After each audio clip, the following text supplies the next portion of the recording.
Okay, guys, welcome to today's show, and we are going to be looking at leveraging your position through systems.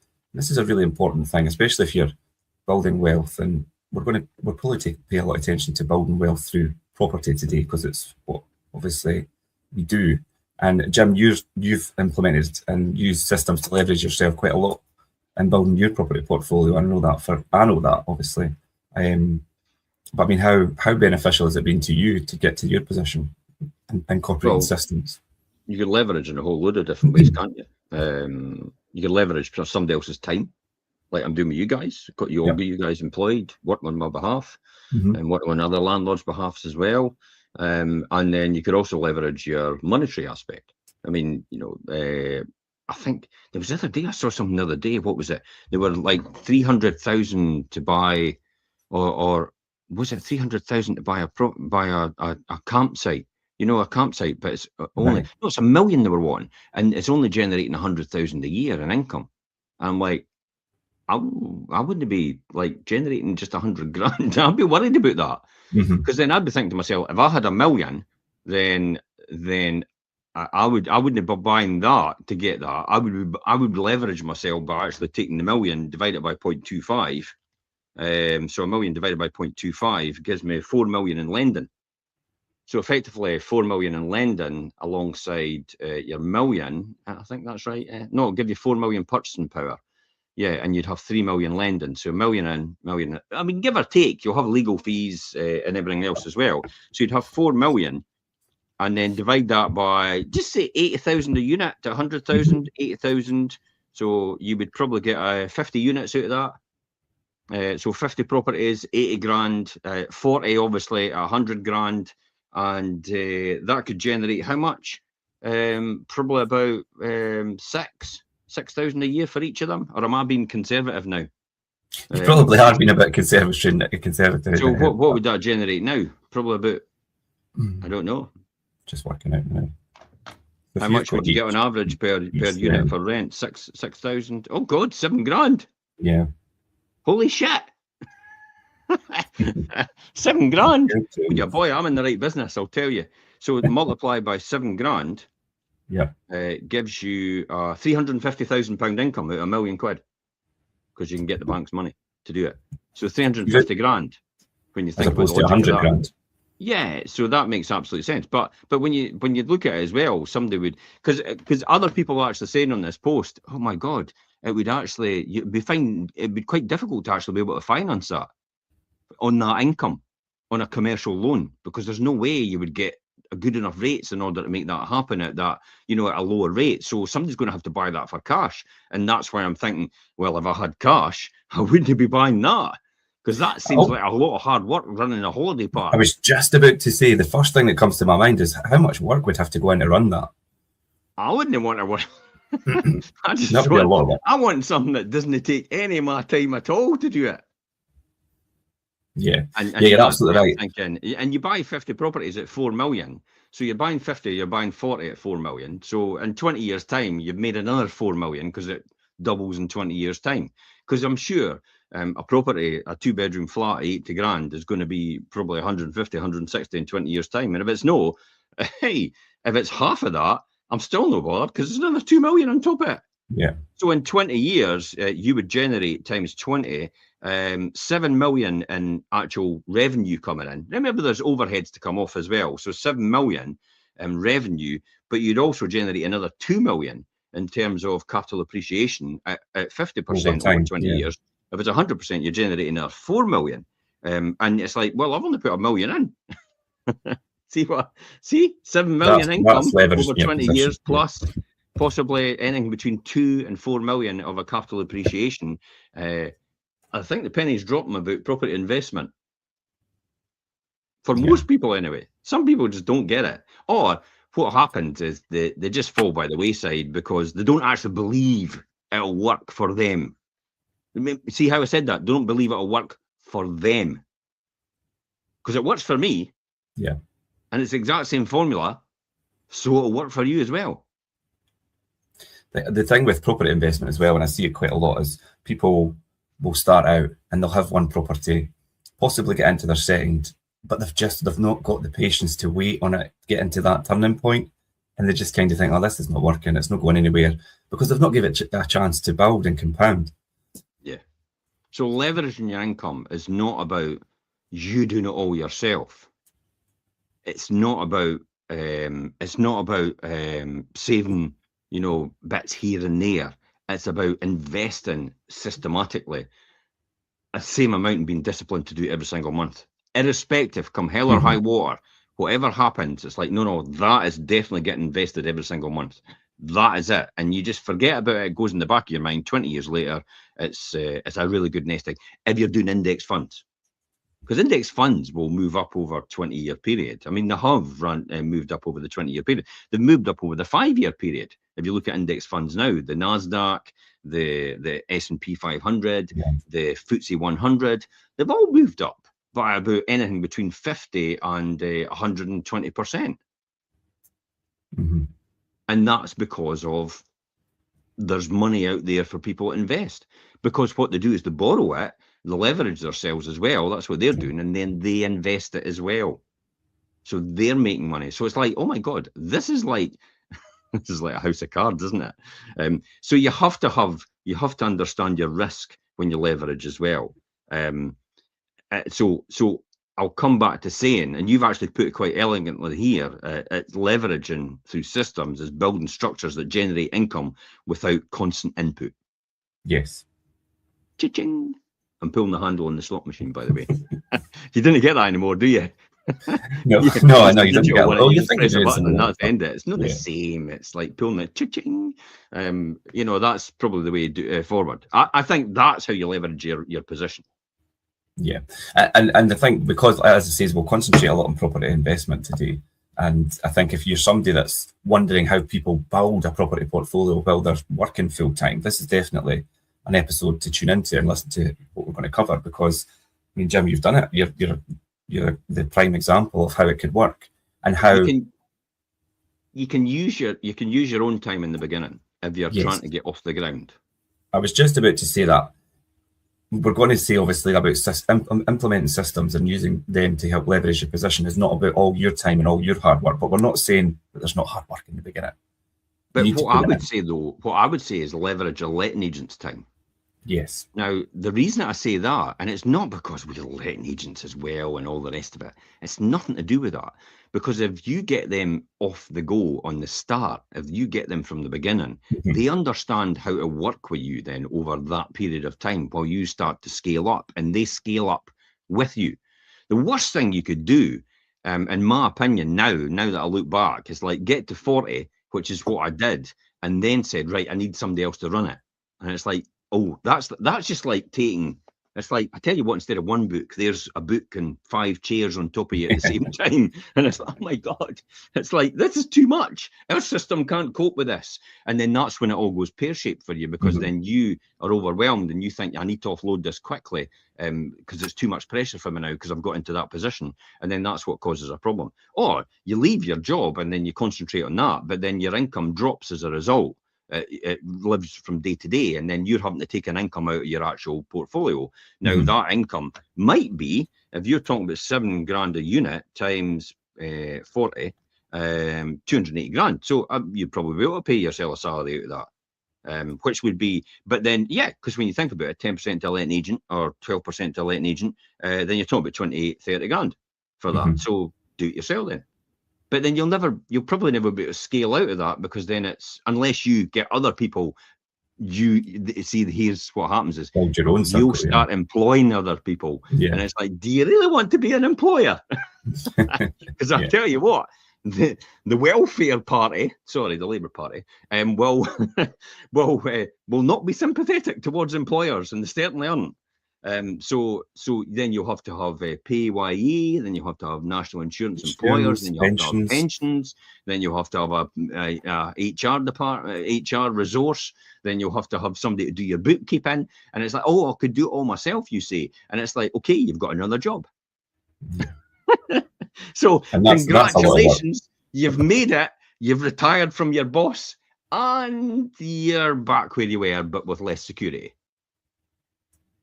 Yeah, employing people and running a business is a big job in itself. And if you could get somebody else to take that burden and free up your time, it's definitely the best way to do it.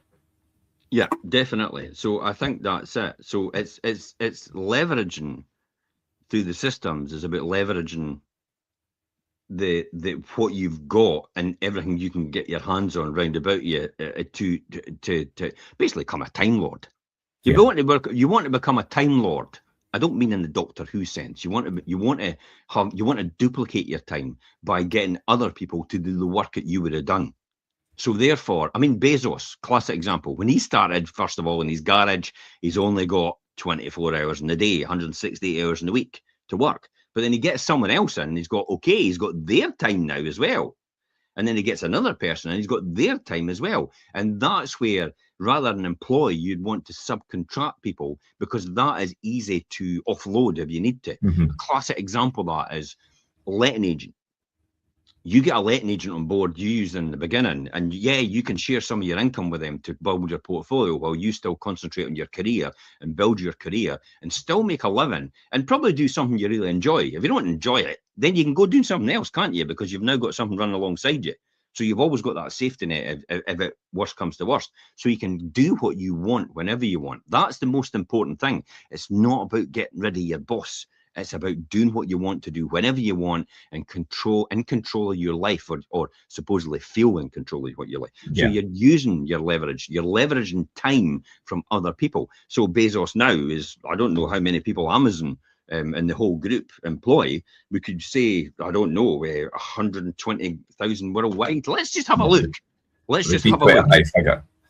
But yeah, but you're right. And how many people does Amazon employ? 1.5 million globally. That's quite a lot. Yeah. So now Bezos has gone from 40 hours times 1,500,123 to 60 million. So his 24 hours in the day, his 40-hour working week is now multiplied to 60 million hours a week. That's mental, isn't it? That's utilising resources with just your own time. So that's what it is, and it's and once you've defined that model, look at McDonald's as a classic example. Look at what I do. I'm just a cookie cutter thing. It's the same formula every single time. It's like buy, refurbish, refinance. I don't actually refinance. I buy on finance. I don't see the point. I don't do the refurbish and refinance. I buy with finance, then I'll refurbish it, and I know my loan to value is significantly lower than what I bought it at, going on from there. So I know I can dip into reserves and refinance when there's blood on the streets. When you need to, yeah. when people are fearful, that's the right time to become greedy. Definitely. Yeah. And that might sound a bit controversial, but that's the strategy. The way it is. It's the way it is. It's when you pick up all the best bargains. It's all these people running about right now, or the sourcers, and it's like it's on a high. The whole thing's on a high. Everybody's going, oh, I can do a deal there and do there, and look what I've done, and look what I've done here and there, and all the rest of it. Look what I've leveraged, and look how I've done it. And it's like, wait till there's a storm. That's when you'll see all these people going, I'm going to have to offload it because I can't afford it anymore. And it's like, I'm buying. It's like trading places, Eddie Murphy. and Dan Aykroyd at the end going, buy, when everybody's panicking. And that's effectively how I work. And return again. And with property investment, you've got, I mean, there's these different types of leverage. You've got time leverage, financial leverage, systems leverage, but property investment uses all three of these. If it's done correctly, and more. That's definitely what it is. It's you've got a great analogy here. Actually, you've written down. Most people are carrying buckets of water, but wealthy investors are building plumbing. Building the plumbing, yeah, and effectively that's what it is. The buckets of water is the day-to-day job that they're working in, because they've decided to leave their safe and secure job, because it is more safe and secure than you running your own business. I'll guarantee you that for a start, because you kind of go on holiday. You go on holiday, you lose money because you're not working anymore. That's the difficulty if you leave and go and start on your own. It all revolves around you. Yeah, you're not getting sick pay, you're not getting pensions, all the rest of it, because that is completely reliant on you now. Whereas working with a boss, quids in, you've got all that for your kind of security, but you've got your nest egg on the side, your side hustle, which is the property, which you build with a letting agent in order to build it and scale it and actually provide for your lifestyle. And Yes. that's what we do. And so McDonald's is a classic example of systemization. What they do is they're just duplicating their model and based on their demographics in an area. So you kind of, if you want to know where to invest next, kind of look where McDonald's are opening. Yeah, they understand all these Starbucks and all these big, spending hundreds of thousands, if not millions of pounds researching on this. And you get right on piggyback on the back of that. Mm-hmm. Yeah, so they've done their market research to these areas, and that's why they're building in these areas, because these are obviously up and coming. And that's why when you think about indicators like that, if you're thinking about property investment and looking for areas, they're good indicators. And property investment's that, do you know, it's that perfect system-based way to build wealth. Like you said, Jim, you've got, you know, predictable income, which is the rent, and that appreciation over time with the capital appreciation. And you could outsource your operations and things as well. And that's where the strength lies in what you said about the outsource. Because if you've outsourced it and you fall in tough times, you can insource it. You take that back. You can take it back and actually do it yourself. I've always looked at that principle. It's like if everything goes to the wall and something happens economically and, you know, everybody's struggling and all the rest of it, maybe another crash. I'd be at weather a storm and a crash, actually. Then it would, and then you would be in a position where you would actually be able to just take that part back if you were paying for it and actually be able to do it yourself. And there, because you'd maybe be laid off from your job because they've had to downsize, and it's like, well, okay, I've got another job here. I can just take this one because I've got it run as a side hustle with a subcontractor, so I can take that back now. So that's a classic way to do it. I mean, that's a risk-free situation. You've just basically created. You've completely de-risked that. You've created yourself another job. If you lose your job, you can just walk into that one and actually take it over, and you've got ready-made income. You've got complete job security. No matter where you are. Not a lot of people could say that. This is why I used to say, like, if you don't need me anymore in a company, it's like, oh, you don't need me anymore. I can't add any more value to what I'm doing. This is like, a trained monkey could do what I do now because I've computerized and systematized the whole thing. So it's like, it doesn't float my boat anymore. So I'm going to do something else now. And every employer I left, it was like, thanks, Jim. Thanks very much for doing all this and everything like that. And, you know, flags and everything, celebrations and saying good luck for the future and all the rest of it. And that's how I left everybody. It's that's the most important thing to do. It's no leave on a bad note and over you. To leave an employer on a bad note, it's just not a good no. When you walk away from a job, you want people to look back and think, God, he was good at that. Yeah, I'm glad I had them. I'm glad I had them rather than I'm glad he's gone. And that's what a lot of people don't get. And I kind of think some people actually get in property for that reason, because they hate their job, they hate their employer. It's like, get into the property and go and do another job then. And do something that you enjoy. It's like, why would you have this insecurity all the time about having to work there and not having your pension or anything like that paid for you by someone else? That's an easy gig. I don't know. It's but that's how people look at it. They think their efforts are going to create millions for them, but it's not their efforts. It's everybody else's efforts that does it. And you're there to help that happen for them. You help somebody else's dream and you get your dream at the same time. So you build somebody else's to where they want to be. You align with their goals and help them. And as a result, they help you as well. Yeah. And when it comes to property, do you know, it's one of the few asset classes where you could actually use, now I'm going to say other people's money, but I don't mean this like by opium. But I mean like obviously lending through the bank and things as well. Opium, other people's money. Yeah. And it's true. Well, some people actually do use other people's money, like relatives and stuff like that. Yeah. I've never been comfortable with that. It's just not me.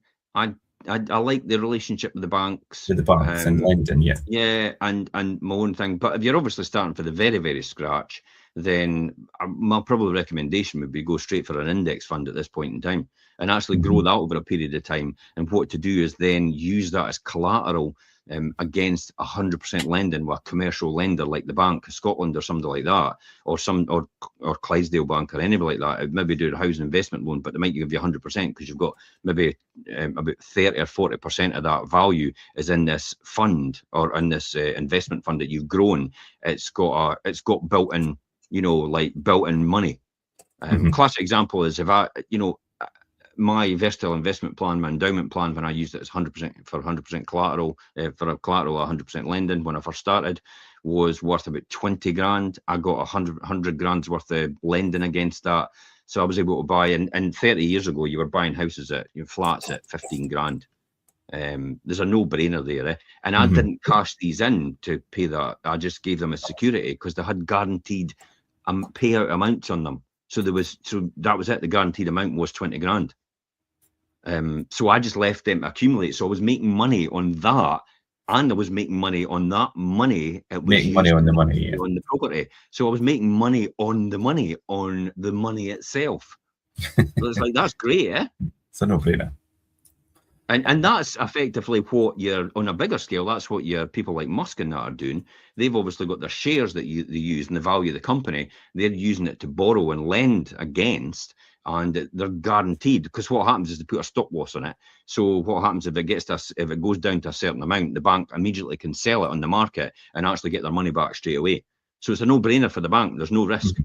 So that's why they're happy to give them lending at low rates to do other things. But it will probably accumulate. I mean, Musk is going to sell SpaceX, I think it was, for $1 trillion or something like that.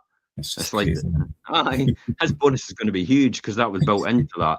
But that's what happens, and that's how you develop it and use other people's money, leverage yourself, and use the time, because all the people help you do it as well, and you still keep the ownership.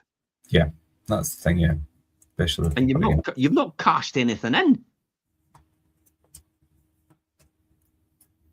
So when it comes to property investment, well, the classic example is when the income comes in on property investment, which is the 350 grand or 7,000 a year for a 2-bedroom flat. When that comes in, that then goes to pay off. If you've got an interest-only mortgage, then it'll help pay that. If you've got some overheads, insurance, you've got to pay, obviously, insurance for it as well. You've got a letting agent, you've got to pay that as well. So you're left with a net margin. So you've got your gross margin, you've got your net margin after that. Gross margin for me is typically that minus the interest on the mortgage. That's the gross margin. I always do interest-only mortgages. I don't see the point of paying off capital when it's appreciating in value over the long term, by the way, not short term. A lot of people pay off the capital, and it's like, but why would you pay off the capital if you could make more money on that money? All that money held up in there rather than using it. Yeah. Well, you're paying off something that's maybe you're getting for 4.5%. So you're actually paying off at 4.5%, but you're making 15% on your money. Why would you then pay it off? Surely you would still use that money to make 15%. You've got a margin there of 10% you're making on your money when you're paying off the bank's money. That's mental. I think it's just that people didn't grasp that concept completely or understand it. I think it's fear. I think it's more fear that drives that, definitely. So that's the most important thing. Now, for anybody that sits in there, your tenants just pay your mortgage for you and pay off your... Of course they do. What do you think they would do with McDonald's when you buy a hamburger? You go into McDonald's, you buy a hamburger, and it pays for everybody's wages, and it pays for the business and the premises and everything else as well. It's the way that works. Yeah. Whatever goods and services you buy, you're paying off somebody's... You're providing a service. You're paying off somebody's loans or borrowing or property or capital or wages or anything like that. So it's just because it's a single person relationship typically. Yeah. Everybody goes, you're just exploiting people. It's like, welcome to the world. It's called capitalism. And it works. And it works pretty well for everybody. It wants to make it work for themselves. It's just that some people just, for want of a better phrase, piss and moan about it all the time. There'll always be those people. And it's because they've not got any of it, and they're envious of other people. That's what that is all about. It's not fair that you've got that. Well, I put in all the time. I put in all the effort. I risk my capital. I've went and got studied at university or college or wherever it was. I've read so many books. I've spoken to so many people. What have you done? You've sat on the couch and watched a soap, Love Island, or something like that. It's like, how does that make you watched an episode of that program? Benefit or add value to your journey in your life? It doesn't, does it? So you chose to do one thing, we chose to do another. That's why we get the results we get. That's what it comes down to. So done right, property becomes less of a job. You've got it written here, and more of a machine. Yeah, and a machine needs all different cogs in it to operate. Yeah. And that's things like your mortgage broker, your letting agent, your contractors, all these different people. Yeah. So it's all about what I would call what you want to talk about is the financial freedom blueprint. It comes after that. Yeah. It's what accelerates the whole thing and accelerates your wealth. So financial freedom blueprint, it's the big, well, you've got it written here. Let's talk about the biggest advantage in property, leverage. It was more, I put this in, and I thought this was quite good because it does give a clear example of, if you're putting your deposit down for a buy-to-let, say it's 25k, and your assets say 125k. But a lot of people don't understand that you're not earning returns on 25k, you're actually earning returns on the 150. The 150k, because you've bought maybe, you probably get 2 properties out of that 150k. Yeah. And there'll be 7,000 each, so you're getting 14 grand on that. So 14 grand on 150k, divided by 150, is about a 9.3% gross return. However, remember, you're earning the 14 grand on the 25 grand that you've put in. That's all you put in. Yeah. So it's the 14 grand on the 25 grand, because that's all you put in. It's no your money. So you're earning 56%. That's great. Gross return on your money. But that's obviously you've got your overheads and everything come off in it. That's a gross return. But that's on your 25 grand. But let's not muddy the waters here. It's not really 56% actually. You've got your overheads to come off as well in that. So you will come out with less than you would have if you had the whole thing in cash, if that makes sense. But the return on investment is clearly higher because you are borrowing someone else's money at a lower rate. Oh, how could I explain that? Talk amongst yourselves, Richard. Explain a wee bit more, and I'll see if I can find an investment. And also you've got when you're buying property, you've got the capital appreciation over time, and we did touch on it earlier. Property prices over time. I mean, annually, what you're talking about, 3%, possibly 4%, depending on where you are annually. Yeah, 3 and 4%. I think that's what you've got to look at. I would say. And then if you've got that over 10, possibly 20 years, you're looking at a good return on your actual capital of the property itself as well. Yeah, definitely, I would say that. Let me get this on the screen because I just want to explain to people what this is and how in a better way. Just share the screen again. I've got my spreadsheet here. Here we go. Okay, so here we go. You see that all right? Yep. This is, you've got one property there. You've got you bought it for 80,000. You're putting in, well, it's 8% ADS, isn't it? So that's additional dwelling supplement. You've got 25% down, so you've got 20 grand in. You have got probably a 5% mortgage.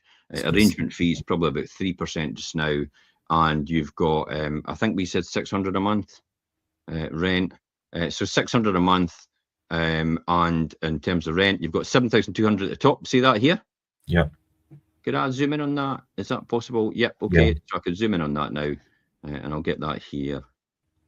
We've got 7,200 rent. Your mortgage interest only is 43% of that. So you're coming out with 342.50 a month after the mortgage is paid. Your gross yield, that's on your what it would be with your total 80,000 for the rent of 7,200 is 8.3%.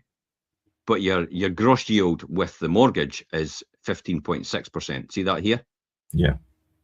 So you're leveraging yourself by 7% more, and doing that by using the bank's money. Your overheads are 30%. I always take it of your top line rent. Your net profit is just under 2,000. Your return on your actual deposit is 7.4%. Because remember, you're putting it. Oh, you've got your legals there. Sorry, just put 2,000 for legals. So your return is just under 7% on your money. And you've got, if you didn't do anything else except save that money before tax, it's a payback of 15 years. But you'd obviously have to pay tax on that as well. If you look over the return over 10 years, there's 19,500 you get in accumulated profits. If it was fully occupied, remember, capital appreciation is assumed at 3%. Capital appreciation is 25,000 you'd get on your capital appreciation. So your total is 44,000, which is 156% on the initial equity of 28,400. So 156% over a 10-year period.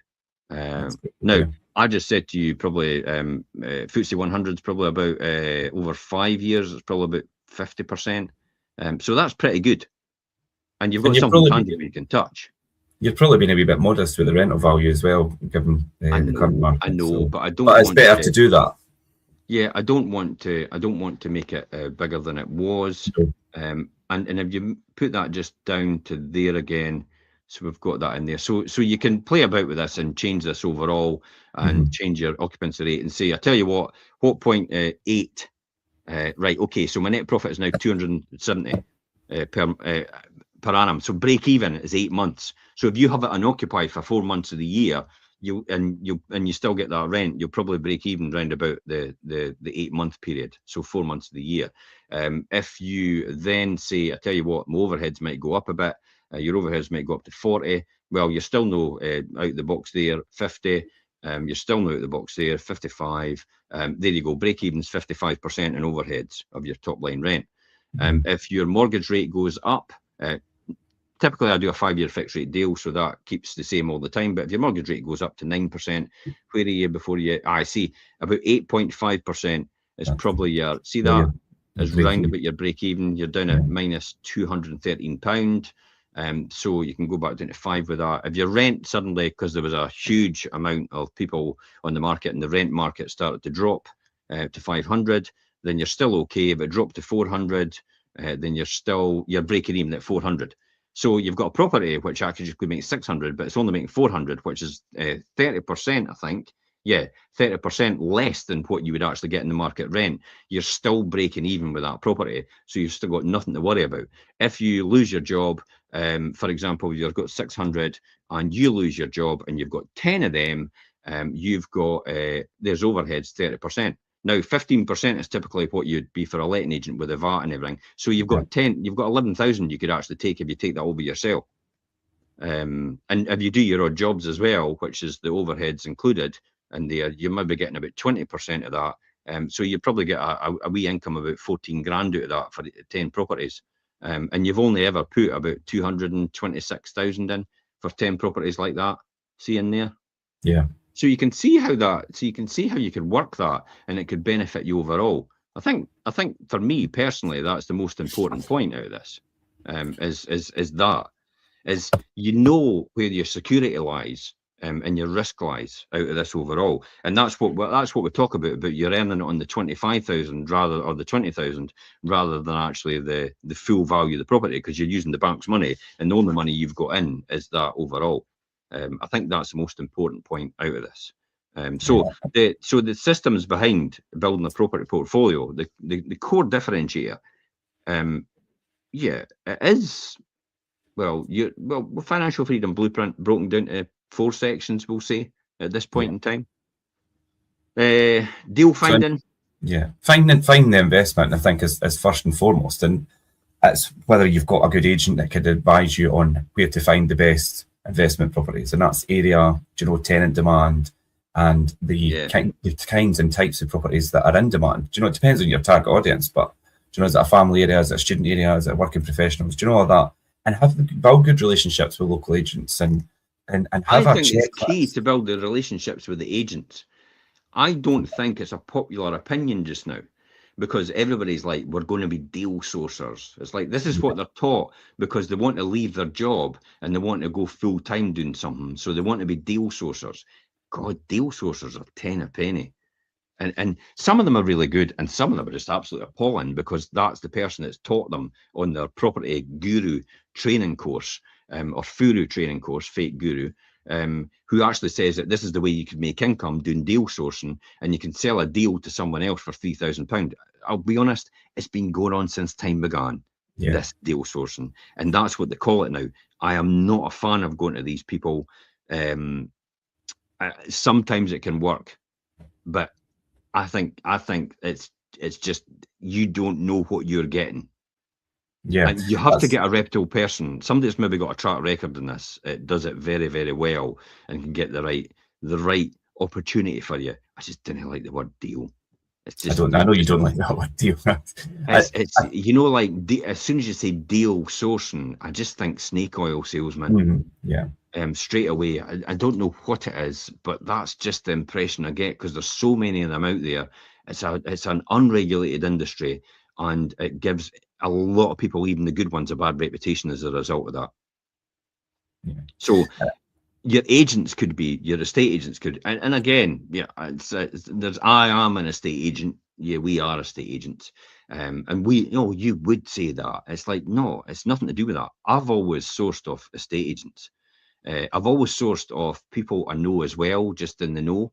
It's maybe just in my circle, or broader circle. You hear, like, I'm thinking about just getting out. It's like, well, if you're going to get out, and you're thinking about selling, give me a shout. I don't run about like a headless chicken, running from opportunity to opportunity, wasting all my time. Just doing things randomly. Yeah. And it's like somebody said, well, we're talking to the team yesterday, and I said, do you know, I actually never view a property until I actually get a deal on it, until I do a deal on it first about where I think the price is. I don't. If the numbers don't work, it's not worth your time to look at it. There's no point in going to see it. There's no point in me going to see it, and then somebody says to me, "Well, I'm wanting 85,000 for it," and I'm thinking, my deal only, my financial, my numbers only work at 80 grand. It's like, so I just to be upfront with them in the beginning, you're not going to get the full value you're after with me. Sometimes you actually do, believe it or not. I've done that with several people. They've given them what they wanted, the home report value, and sometimes above, because my numbers have still worked at that. And I'm okay with that, because I'm not here to actually rip people off. I'm just here to get a really good win-win situation for both of us. And sometimes, if my numbers work at that and they say, yes, we're okay at that number, I'll then go and view it. And then I'll think, okay, was it what I expected? Absolutely. Maybe not. Then what I'll have to refigure in terms of what I would say. Well, to be honest, this wasn't the right number, and because I've got to have to do this. And then you could work out for there. I've never really done that. I mean, I do. I remember buying someone else's. I think you'll know this person, Somerville Road, and his fell through with another agent, another property sale, and I said, I'll pay the same price for it. And then I found out with the survey I got done, there was about £4.5 grand's worth of rot in the bathroom, and I never adjusted my price because the numbers were still working for me, and I thought it was a really good price anyway. And I thought, I'm not going to do that. I'm not in the business of just trying to get as much off someone as possible and putting them through the ringer. I mean, that really gets you a bad reputation. I mean, over time, it ended up being a really good investment. I don't want other people saying, "Oh, he ripped me off," and the rest of it. And for some other people, it's like I will say when I don't want to buy it, and they're saying, "Well, I'll give you it for that price," and I go, "Look, it's too much for me," even though I think it's a really attractive price. I'll not buy it and send it to someone else. I'll just say, "Look, you'd be better putting it in an estate agent because you'll get more money for it." On the market, yeah. And that's how you get a good reputation, I would say, overall. So it's agent relationships, it's checking all the different people and relationships you have with other people. It's understanding your mortgage brokers. Kessler Salimi is a really good at Freedom Financial. That's really the guy I'll use. Bank of Scotland for commercial big portfolio purchases and Kessler as well, actually, I've used for portfolio purchases over $1 million. And Adam Rintoul at the Bank of Scotland over $1 million as well. So they're good. And I've got a track record with them. So it's like they can vouch for me straight away because they understand all my numbers and they know all my numbers right down to the nth detail. And some people are not comfortable with other people knowing what their income is and what assets they've got. And I'm like, I couldn't give a shit. It's I think like if I you want get to the be money I'm successful, after, and I do the cards job on I'm the table. after, it doesn't make any difference to me at all. And it's that, like you saw there, about the model I use on the template I use in order to assess my risk overall. And then it's the classic example is once I get that, Richard, it's over to you. It's like, that's the one I'm wanting, over to you. I mean, most now I've never been in. Yeah, you've not. I don't think I've been in. I've got more property I've never been in than I actually have been in. When I think about it now, when I look on it and reflect on it, because I've never been to view anything. It's like, I just understand the numbers work and I'll send someone else to view it, like yourself, and say, like, what do you think? And it's like, yeah, okay, it works. And I'll look at the home report and I'll say, yeah, the numbers work. And I've got a wee bit of tolerance in there for any risk or anything that'll come up that I don't know about. And that's it. I just mitigate that. And it's a win-win situation. And I save a hell of a lot of time. So it's these sort of things, and having good relationships with contractors and making sure, and you make sure things like the rent's automated and collected. Yes. Yeah, and that's what's happened. Obviously, your letting agent, and obviously having them not just looking after the maintenance and things, but making sure the rent's coming through and everything's just systematic, and that obviously will leverage your process and system, and then it gives you back your time as well, because you're not having to do all that. You've got somebody doing it for you. So it's finding the right system, properties. It's finance. It's having the right finance systems in place. It's having the right management system in place, and then after that, it really is about being able to repeat that all the time. And like what I do, and most people don't realize what I'm doing. It's like I just keep reinvesting it all the time. Yeah. And I kind of think to myself, why on earth did I do that? Because like you'd think you should go and enjoy yourself with that money. And it's like, I don't know. It's just like, I just like doing it. I just like building something. I was just going to say, do you think it's when you see it working and you see your system working and it's just, it gives you quite a satisfaction, a sense of satisfaction? I think it's more intangible.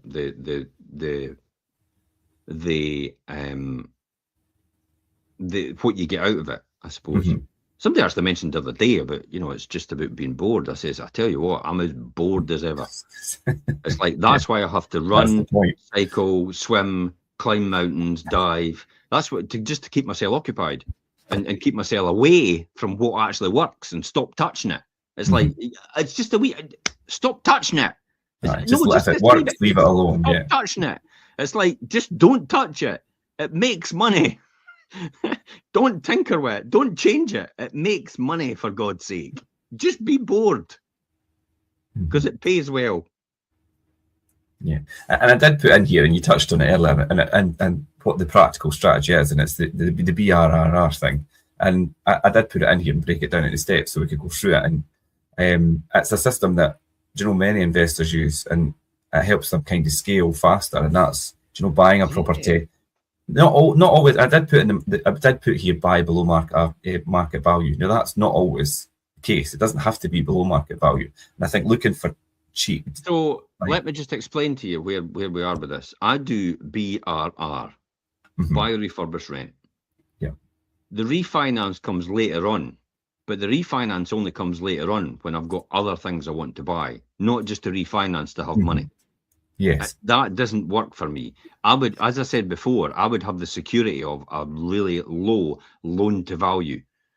So if there's anything that happens in terms of a price crash in house prices, I will still be covered under the 75% loan to value rule.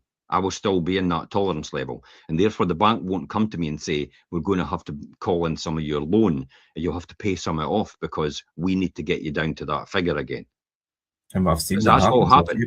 Yeah, that's what happens with people that are at 75% loan to value, or even more than that. That's what happened with a portfolio landlord recently. I bought his whole portfolio from him for that very reason, because he was stuck completely because he couldn't refinance it at all, because he was something like 90% loan to value. He refinanced too much. He had neglected his whole portfolio for years and years and years, for about 20 years since he bought them. He had neglected the whole lot for years, never done anything to them, took all the money out, lived a really lavish lifestyle in a big house and all the rest of it. and then he got into trouble with Section 24 because it was all in his name. Basically, every pound he earned, he was paying higher rate tax on it, even as a window cleaner. And that's what happened. So I would rather do that.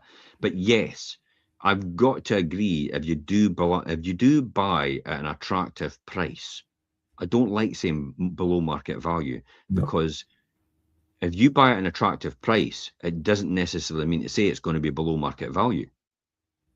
It's the price that works for you.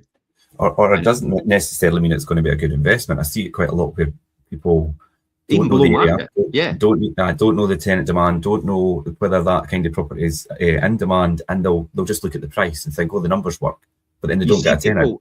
You see the deal sourcers advertising 39,999. And it's like, because they're getting away with the EDS, but it's like, well, if you're only paying 41 grand, because it's a decent place, right? Times 0.8. You're only paying 3 grand extra over the 40, because you're 41 grand extra grand that you're paying. So it's not the end of the world in the grand scheme of things. And if you're really at that point where you're trying to save that 3 grand in the ADS because you're trying to get something at 399, it's like, you've got to really consider: is this the market for you? Because you're right on the cusp of financial ruin if anything happens. Yeah, you've not got a lot of leeway. Yeah, and a lot of people just say, no, just go for it. And it's like, well, you've got to assess the downside.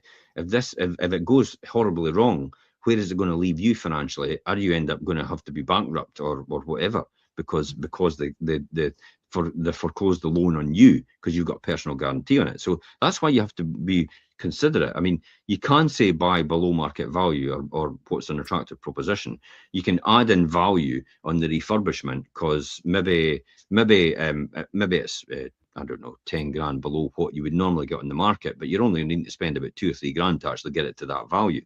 In terms of mortgage purposes, that doesn't need to say you're going to get that if you sell it, because a lot of them say out there, it's like, I bought this for 90 grand, I spent 20 grand refurbishing it, it's worth 200,000.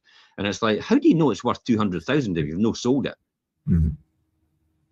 On paper, it's worth 200,000 because you've managed to maybe manipulate a surveyor to say 200,000 for your mortgage. Would it actually achieve that on the open market? Yeah. Aye, but would you actually get that on the open market? I doubt. I think it's very spurious, is the word I would say. You know, doubtful whether these people would actually get that figure or not. But it's good enough for them to get their financing, and if the numbers work, that's okay. They rent out the property, refinance, possibly at the higher value. If they've done the refurb, then the refinance later on. But then that tends to be, then you've got a loan in the beginning, a bridge maybe, which costs a lot of money. Then you actually refurb it all, and then you paid a lot of money for the bridge, and then you've refinanced it. It's like, that's why I say I wouldn't pay for the bridge. I would just, I'd get a normal mortgage, buy-to-let mortgage, I wait a wee while, and at some point in the future, when I decide to release the money because there's another attractive proposition, then I'm ready to go. And it's built a lot of equity in it as a result. So I've got a lot of equity stored up, if that makes sense. Yeah, bridging's a high cost and risky strategy. Yeah, I've never done it. I don't see the point of doing it. And I've built a healthy portfolio as a result of not doing these things. And then you pull out the initial cash eventually if you want to refinance, and you have to make sure the numbers work on the refinance, though, and they're no borderline like in your scenario what we did there, where you don't have any tolerance for voids, you don't have any tolerance for a rent decrease, you don't have any tolerance for increases in interest rates because something horribly goes wrong, economy, inflation goes up and they have to put base rates up where you thought they were going to come down. These are the sort of things you've got to be concerned about. But it can work, and literally it's what I mean. Kevin Wright calls it recycling your cash. Recycling, yeah. Yeah, so it is important to, when you're refinancing and pulling out that cash, it's what you actually do with it. I think it's important. I mean, I used to call it rinse and repeat, and a lot of people actually started picking that up in the property industry. And I thought, this sounds like money laundering, and it's no. So let's just no call it that anymore. Yeah. But yeah, I mean, that's it is BRRR, but then, as you say, Jim, you just do BRR. Which is buy, refurbish, refinance. Buy, refurbish, and rent. Sorry. Some people actually buy and finance and refinance when they buy, and then what they do is they use money to refurbish it. So they do it the other way around. Yeah, okay. So they buy it and then they manage, because they've got it at a low value, you see, then they'll finance it at that value to get a wee bit more money out. They'll get an extra money on the actual mortgage when they mortgage it at the point in time. Now, let me give you an example of that. I made an offer in 2010 on a property which was worth 80 grand, and she decided, no, 100 grand actually, and she said, yeah, I'll take 75 for it. And I went, you're a beauty. Then so what I did was I then was able to buy it on that day, sell it to my wife on the next day at the higher value, and she got the mortgage on the 100 grand. Mm-hmm. You can't do back to back anymore. No, you don't allow. I'm just going to remember what one that was. Yeah. So it was back to back, and that worked. Therefore, I put no money in at all, and that's actually one that we're refurbishing now at Queen Margaret. Yeah. Mm-hmm. That's how I got that one. Actually, no money down at all. So that was a way to do it, and I hadn't actually refurbed it anyway, because the numbers worked and the person was distressed. They had to get rid of it because it had fallen through a sale. They had committed to something else, so it made sense for them to do that. So these are the things, but there is common mistakes that usually happen in this. Yeah, there's a lot of what not to do, I think. And firstly, like we say, not having that system and just buying and purchasing properties quite randomly. Just looking at, like you say, that the low purchase price and thinking, oh, this is a good investment. Not a strategy. And hoping that it all works out. Yeah.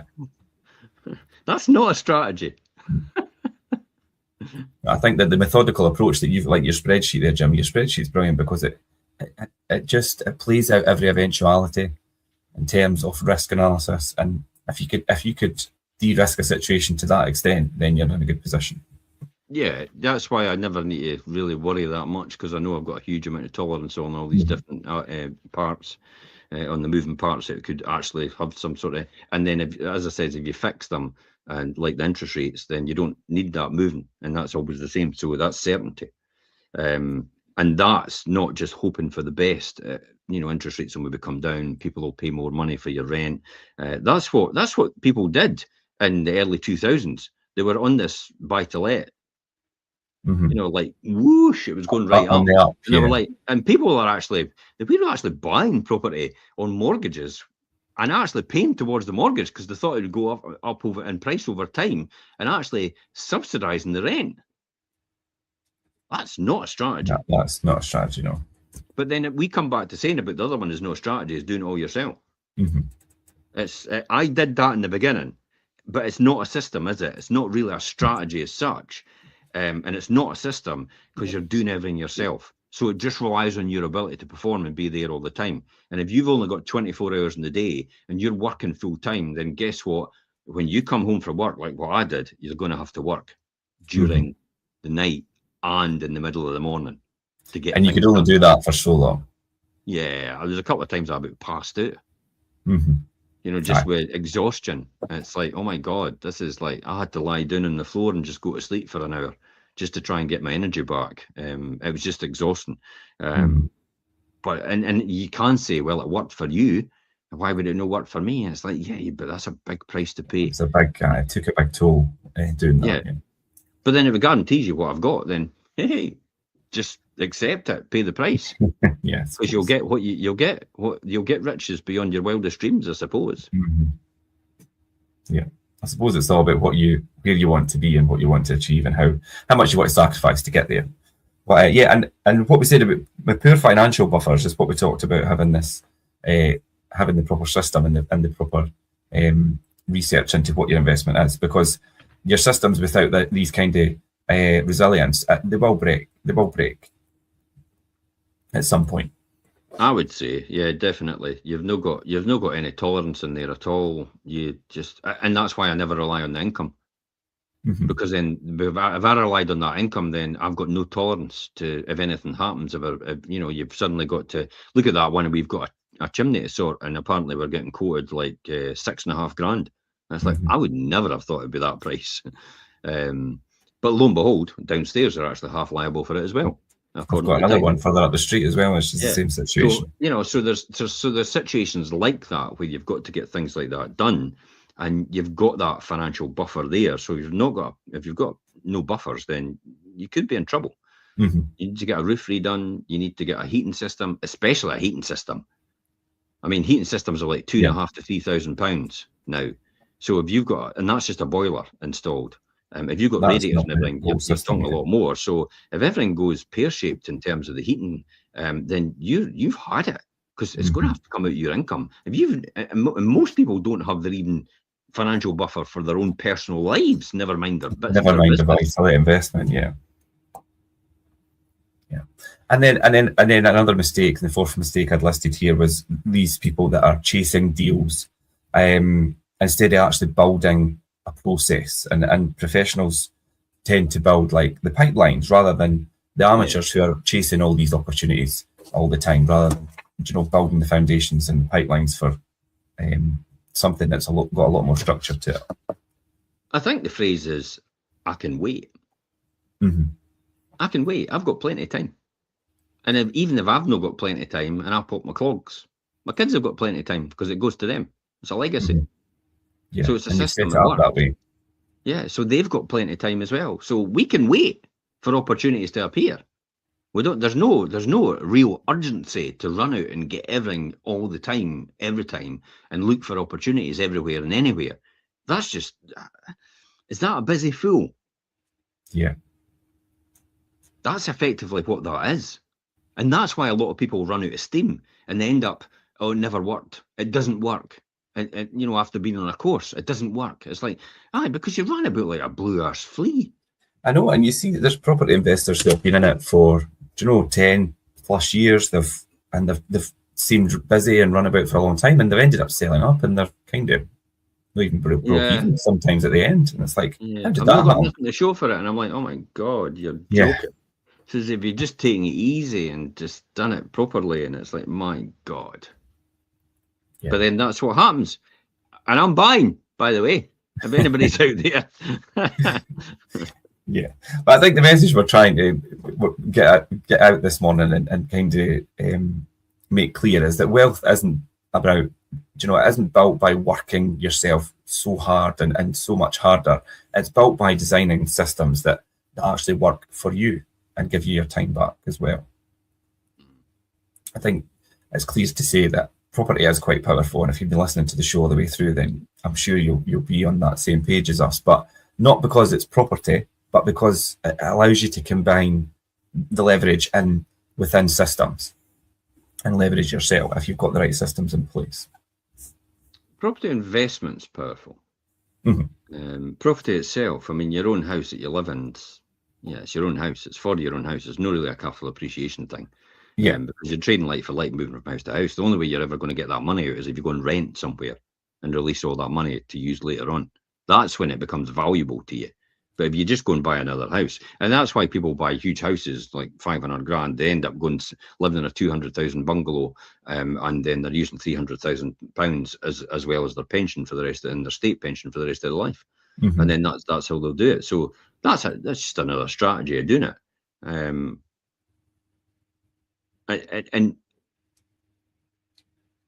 I think nowadays you really have to have scale to disseminate that risk.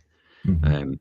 And it's, and you've got it written here. It's like the question isn't how many properties do you own, because everybody keeps saying that to me. It's like, oh, how many properties do you own? I says, well, I stopped counting it. People are so quick to try and get as much properties. Yeah, I stopped counting when I got to a certain number, and I just keep after that. I'm not really bothered about how many I've got. I think the more important thing is, do you have a system in place in order to keep doing this, and is it a duplicatable system, like a cookie cutter system? I would say turnkey operation. It works every time, all the time, and without needing you and your ability to perform. That's when you're truly free. Yeah. I've yet to meet anybody like that, to be honest. I'll be honest with you, Richard. I have not found anybody like that. Everybody I know in any circle of property, they all have to keep still working. Mm-hmm. So they aren't truly free. The time's not free. Yeah, it's truly free. I'm just about, it's like beach in Spain. It's like I'm just going to lie on a beach for 10 days. Yeah. It's like, no, what, you're not going to do anything? No, nothing. I might do a wee bit of running because I was just going to say, you'll probably do a bit of training, but yeah. But that's it. Oh, I'm booked in diving, by the way. Yeah, I thought you would be. But it's like, well, if you've got that, then why not do it? You've got the choice. And I'll be honest, and I really will be honest. This is when it comes back to don't touch. It's working, for God's sake. So I am leaving to go somewhere else for that reason. Because sometimes I just get locked into it and I start to do a lot of things which I shouldn't be doing. And it's like, just leave it alone and let it make money. Yeah, that's a difficult thing to teach yourself to do. But if you could get that in your mindset, it's But yours is a prime example, Jim. I think you're at a very comfortable position now with your number of properties and things, but you've got that system in place where if you want to scale up, you can, and you know it'll work. Yeah, if you feel like you want to do that. And I've basically got the banks pleading me if I want to borrow more. So it's not as if I've not got finance available, and I've got finance available at good rates now that I could actually do that. But I just don't want to. I think I'm okay just now. It's not that I don't want to; it's the opportunity hasn't appeared yet. So as soon as the opportunity appears, I'm in there like a flash. Yeah, good. Right, we'll leave it there today. That was leveraging through systems, and I think that the way it could give you your time back, rather than you working so hard and using up all your time, is the main focus, I think, there. And how you could put yourself in a better position by using other people and other people's time. So we'll leave it there today. Hopefully everybody found that useful. Jump in the comments or reach out to me direct if you've got any questions, and we will see you next time for the Wealth Creation Show. Bye for now.